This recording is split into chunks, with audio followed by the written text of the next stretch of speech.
علينا يا لميم رانا مضامين ارضى علينا يا لميم رانا La question de l'agriculture dans la ville aujourd'hui, de la production alimentaire dans la ville, moi je considère que c'est une question stratégique, c'est-à-dire que l'avenir des villes aujourd'hui ne peut se faire en dehors de ça. Sfax a vécu pendant des siècles, donc en symbiose avec Sejnen, donc c'est un peu cette auréole de verger autour de la ville. Sejnen contribue à une certaine autosuffisance alimentaire, donc pour certaines familles, pratiquement avec le petit potager, l'amandier, etc., etc. Donc on va élever par exemple 2 moutons, on va égorger un pendant l'Aïd et le reste, donc on va le vendre, etc. Donc c'est ce Sejnen qui joue ce rôle-là. C'est un complément donc important de revenus.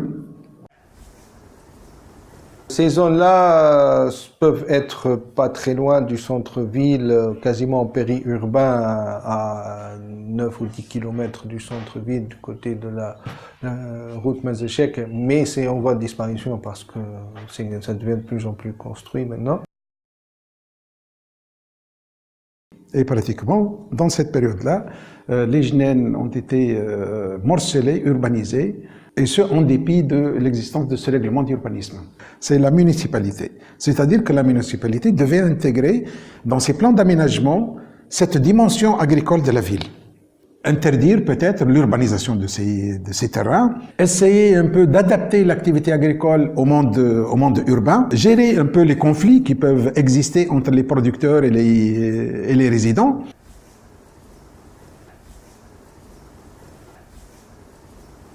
L'idée de faire des jardins partagés dans la ville de Sfax, je pense que c'est quelque chose qui est complètement possible en fait, parce que déjà il y a des initiatives, ça existe. On peut voir dans des cités comme cité El Barhi, cité El Habib, on trouve des micro-espaces où en fait des femmes voisines viennent faire pousser des petites plantes aromatiques, des petits légumes. Faut-il penser à des projets intégrés dans des cités d'habitat collectif dans lesquelles on peut associer ou intégrer des activités agricoles? Tout dépend de la volonté des habitants. Il faut qu'il y ait une mentalité de communauté autour duquel les habitants d'une cité peuvent s'associer à créer ce genre d'espace avec une agriculture commune.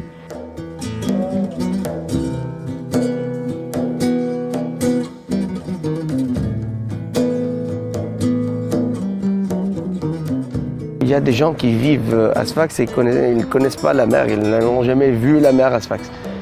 Pourquoi? Parce qu'il y a plusieurs rideaux entre la ville et la mer, des zones industrielles, le chemin de fer, les 2 ports, donc port commercial et port de pêche. Il y a eu un développement assez important de zones industrielles. Et je pense que c'est à partir de ce moment-là que Sfax est devenu elle a muté d'une ville artisanale vers une ville industrielle.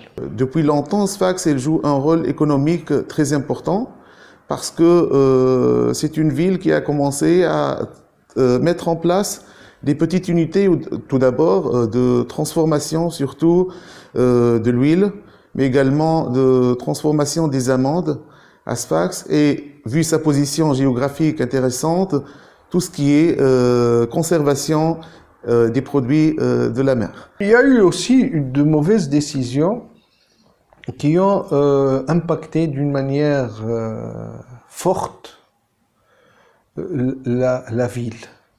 Et la plus mauvaise, je pense, c'était l'implantation d'une usine chimique à côté des anciennes plages de Sfax, en plein centre-ville, à quelques centaines de mètres de l'hôtel de ville, qui a pollué le littoral.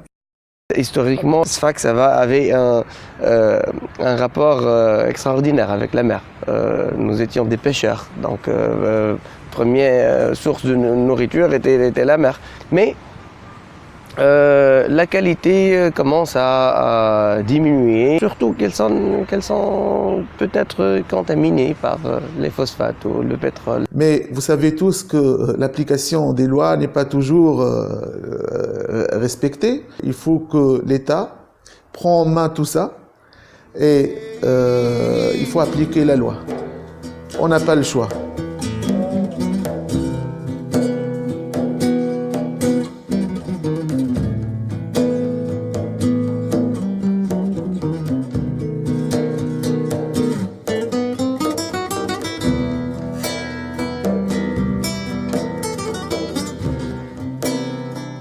Dans la transformation des olives, il y a une étape importante qui est la séparation huile-eau.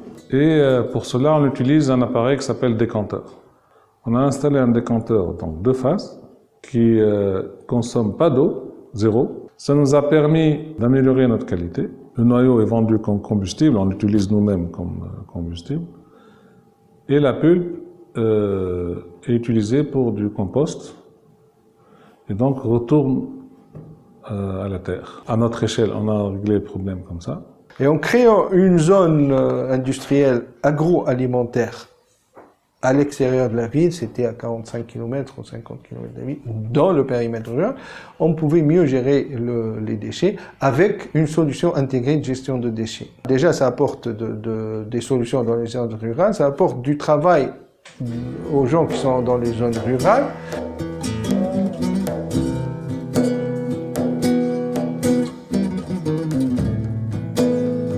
À part l'industriel, il y a le comportement des citoyens, il y a le manque d'équipement ou de services des collectifs, il y a aussi l'absence de l'application des lois qui interdit de jeter les ordures partout. Nos déchets contiennent 70% de matière organique, donc il faut trouver des solutions et traiter cette matière organique. Donc on a déjà mis en place un composteur dans une villa qui a très bien marché, qui se remplit hyper rapidement et en même temps qui permet d'enrichir à la fin les terres de la cour où on trouve des arbres, des orangers, des grenadiers, etc. On trouve par exemple dans la Médina un marché journalier, quotidien. Chaque jour, on trouve des déchets de légumes invendus, de fruits invendus. Et puis, il y a des parcs en fait à côté de ces marchés. C'est-à-dire qu'on a à Beb Gebli un parc où il serait complètement possible de mettre un composteur et d'engager du coup les marchands à y déposer leurs restes de production. Pour enrichir effectivement les parcs publics, pour les enrichir en engrais naturels. هزيت جيتارتي ومالي ومشيت نعمل فيك هواس هواس هواس بدل مالي راسي هاني ندور حواس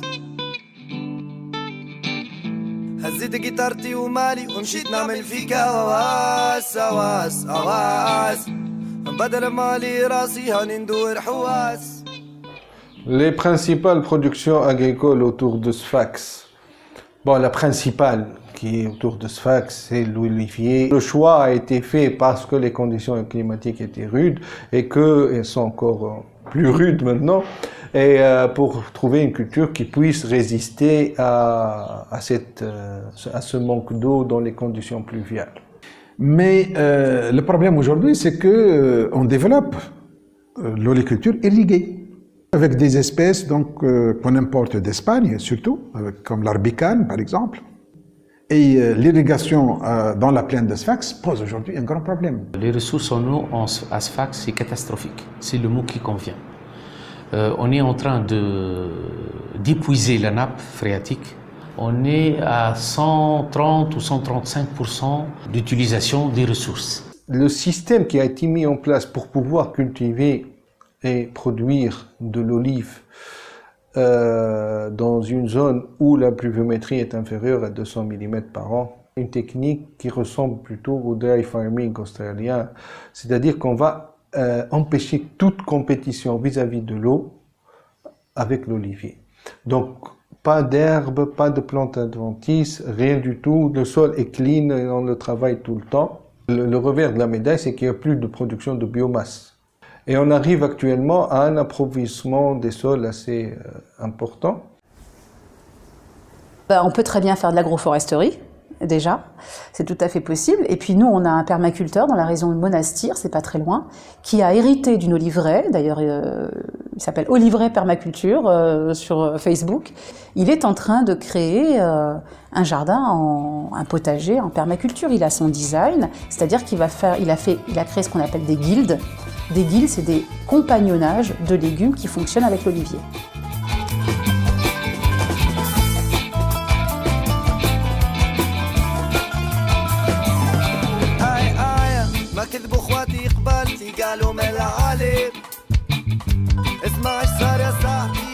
Pour Kerkena, la pêcherie se base essentiellement sur deux choses.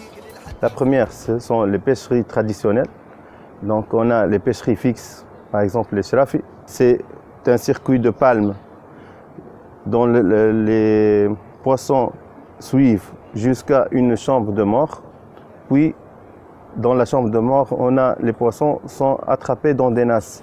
Elles sont attrapées vivantes. Donc c'est ça l'originalité de cette pêcherie. Les petits poissons sont rejetés, les autres ont un goût qui est extraordinaire parce qu'ils ne sont pas stressés par les filets. Actuellement, une baisse des ressources contraint les pêcheurs à diversifier leur pêcherie. Donc un petit pêcheur qui initialement pêche pour survivre et pour gagner sa vie, en deuxième lieu, il va changer sa méthode de pêche vers une pêcherie par exemple illicite ou autre pour augmenter sa production et la vendre à l'usine. Et pour nous comme association, on a œuvré pour que les poissons de la Charfia aient un label, pour que les pêcheurs qui ont les pêcheries traditionnelles gardent ces pêcheries et ne vont pas vers d'autres types de pêcheries qui peuvent nuire à l'environnement. L'ACG a créé son centre de développement durable qui offre des services de formation, d'accompagnement aux jeunes et aux femmes futures entrepreneurs. Donc dans le domaine de développement durable et de développement des produits du terroir. L'ACG a une filiale à Kerkena. On a donc élaboré des guides de sensibilisation au profit des pêcheurs, un autre guide sur la pêche artisanale durable. Mais il faut dire que c'est un peu en relation avec le consommateur, s'il est sensibilisé ou pas. Par exemple, moi, je n'achète pas des poissons qui sont trop petits. Ça ne m'intéresse pas et pour moi, si je les achète, ça va nuire d'une manière indirecte à l'environnement.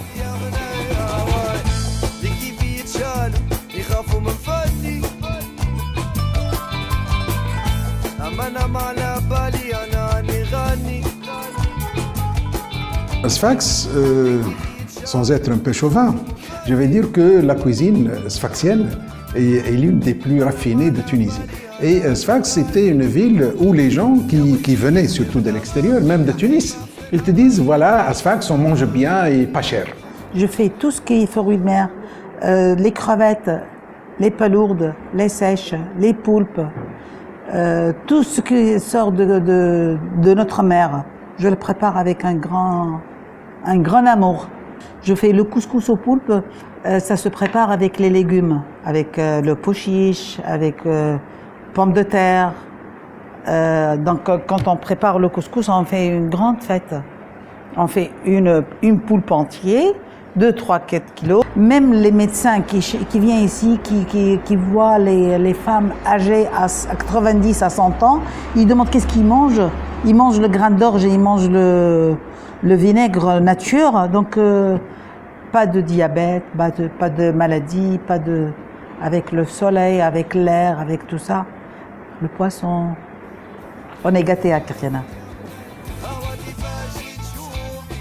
On a des pâtisseries traditionnelles. Par exemple, le pois chiche, il est mélangé avec l'huile d'olive, surtout l'huile d'olive.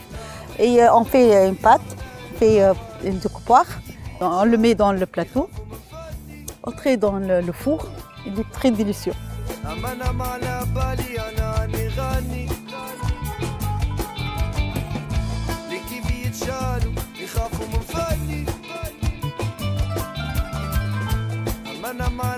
La jeunesse, elle n'est plus portée sur la cuisine traditionnelle. On est un peu sur les fast-food, les sandwichs, les makloub, etc. On a une multitude de ça. Et que tout ça fait perdre, en quelque sorte, à la ville un peu un patrimoine assez, très important.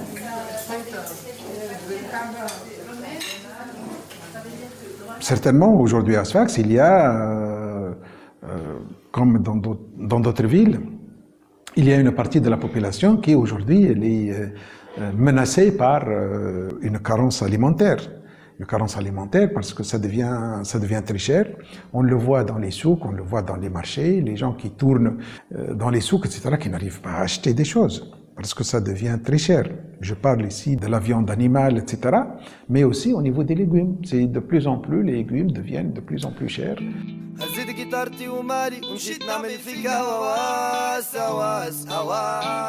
Le producteur de Sidi Bouzid, par exemple, lorsqu'il vend les tomates au marché de gros de Sfax, donc il est à 300 000 livres, 400 000 livres le kilogramme.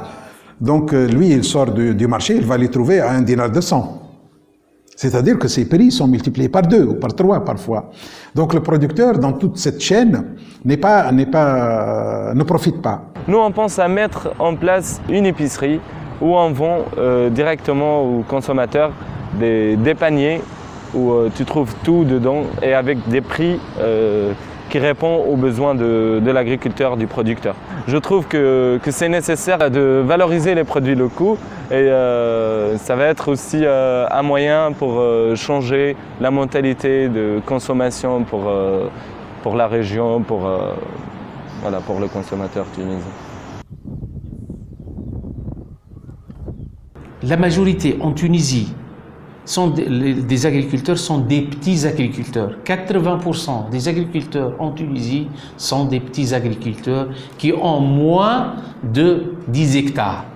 Et dans les 80%, une grande partie, 80% encore, qui ont moins de 5 hectares. En Tunisie, ce système de subvention, il est mal organisé, il est mal fait, de telle sorte que les démunis ne profitent pas de ce système de subvention et ça laisse la porte ouverte devant le trafic, devant la mauvaise distribution et toutes sortes d'arnaques.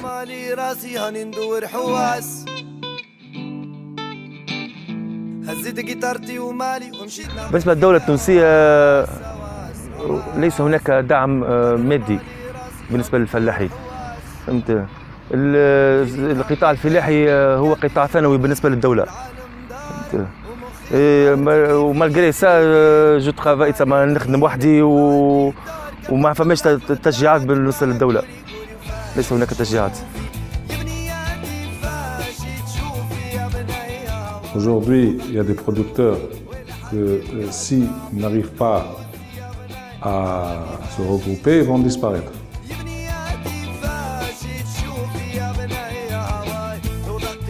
Donc les agriculteurs aujourd'hui, pour l'instant, ne maîtrisent pas le système de diffusion de leurs produits. de distribution de leurs produits. Donc nous, on est en train de répondre, on essaye de répondre. Une réponse à ça, c'est qu'on est en train de mettre en place une labellisation déjà, système participatif de garantie qui existe dans le monde entier. On a un réseau de producteurs et on sait qu'ils ne mettent pas de pesticides, mais il faut qu'on le prouve. Donc le label, c'est un système de confiance entre le producteur et le consommateur. Et à la fin, le consommateur aura un panier, il faut qu'il s'engage. Aujourd'hui, on milite pour un consomme-acteur. Le consommateur, aujourd'hui, est acteur du changement. Ce que j'ai remarqué durant plusieurs années, c'est que pendant un moment, le consommateur s'orientait directement vers l'industrie. Ces 5 dernières années, par contre, il y a un vrai retour vers les sources, il y a un vrai retour vers les produits locaux. Il y a un foisonnement de petits projets de femmes et d'hommes qui essayent de percer dans plusieurs produits artisanaux locaux alimentaires. Donc, ces consommateurs-là ont envie d'avoir autre chose dans leur cuisine et ils ne le trouvent pas. On n'a pas suffisamment d'offres. En revanche, la demande est exponentielle.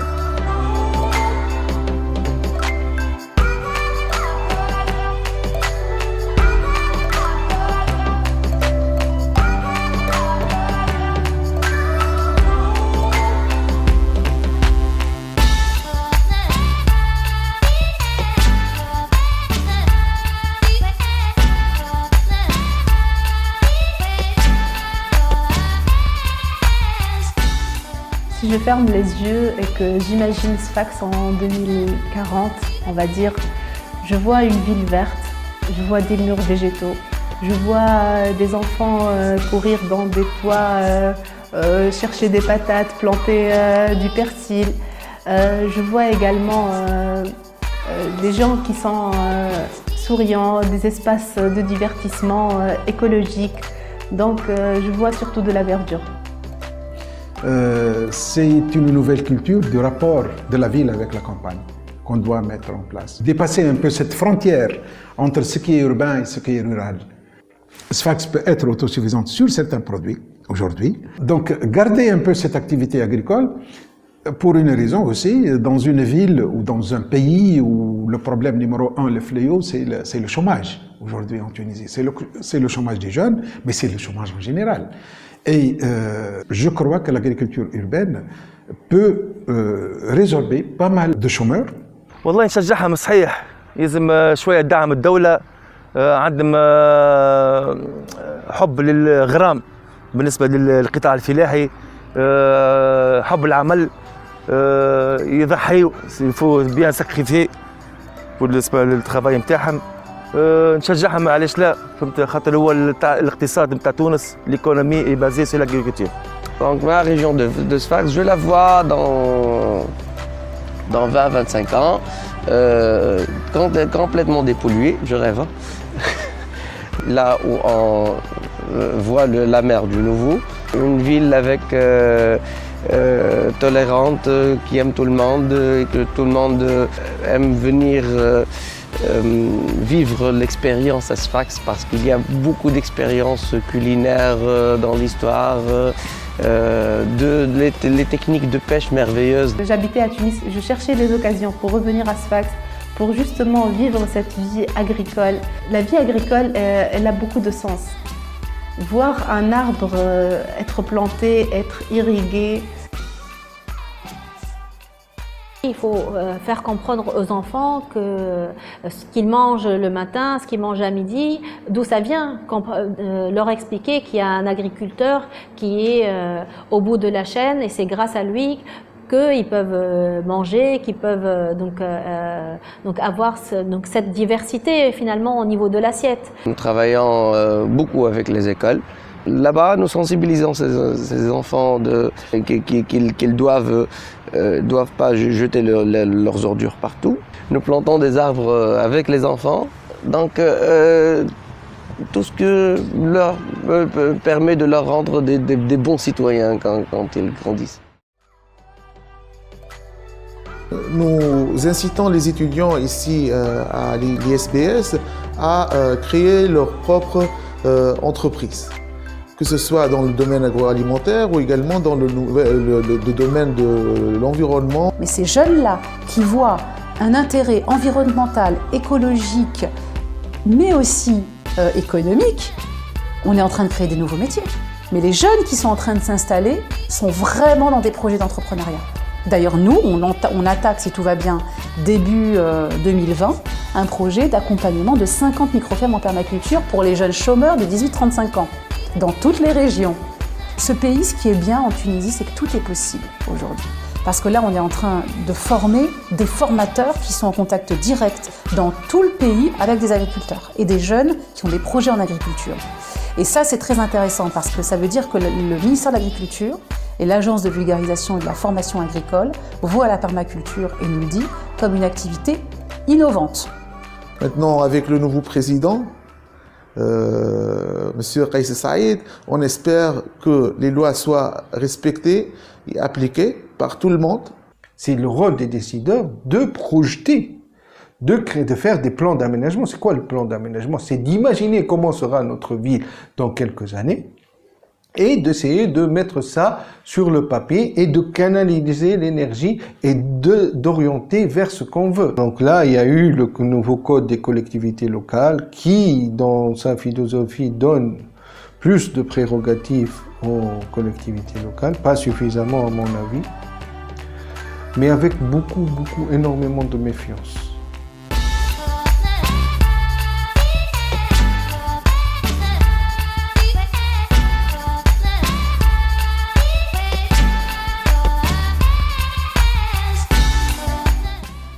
Ce conseil, il est le premier conseil élu dans le cadre de la transition politique qui est en train d'être développée en Tunisie d'une manière démocratique, transparente. La ville de Sfax est un terrain vierge pour beaucoup d'investissements pour améliorer la qualité de vie, le développement durable de la ville. Sfax a des grandes ambitions de devenir une smart city. La smart city, c'est pas juste baisser, répondre à la température, changement climatique, mais aussi de proposer des alternatives durables et pérennes et résilientes. Et je pense que cette ville peut être résiliente si seulement il y a de la sensibilisation qui est faite, il y a un énorme boulot à faire dans les mentalités. Pas que des Sfaxiens, de tous les Tunisiens. Le développement d'un pays viendra du développement de ses villes. Et le bien-être des citoyens viendra aussi du développement des villes. Un développement durable, un développement inclusif, un développement égalitaire. C'est inéluctable. Si on veut un meilleur avenir, on doit avoir de meilleures villes. Je ne sais pas si on va trouver le temps pour changer avant que la planète soit détruite avec le réchauffement climatique. Mais ce qui est sûr, que chacun doit bouger de sa position, chacun doit diminuer de sa consommation et la modérer, être responsable par rapport à cette planète pour que nos enfants, les générations futures, trouvent de quoi vivre en fin de compte. Parce que les problèmes des générations futures seront beaucoup plus importants que celles que nous vivons aujourd'hui. Pour moi, le changement en Tunisie, il est en train de se faire. Pour accélérer ce changement vers une conscience écologique, moi, je table sur la nouvelle jeunesse. C'est-à-dire que les autorités, elles ont un grand rôle à jouer. Mais pour moi, c'est à la société civile d'agir avec la jeunesse. Et cette jeunesse-là, demain, ce sera les leaders.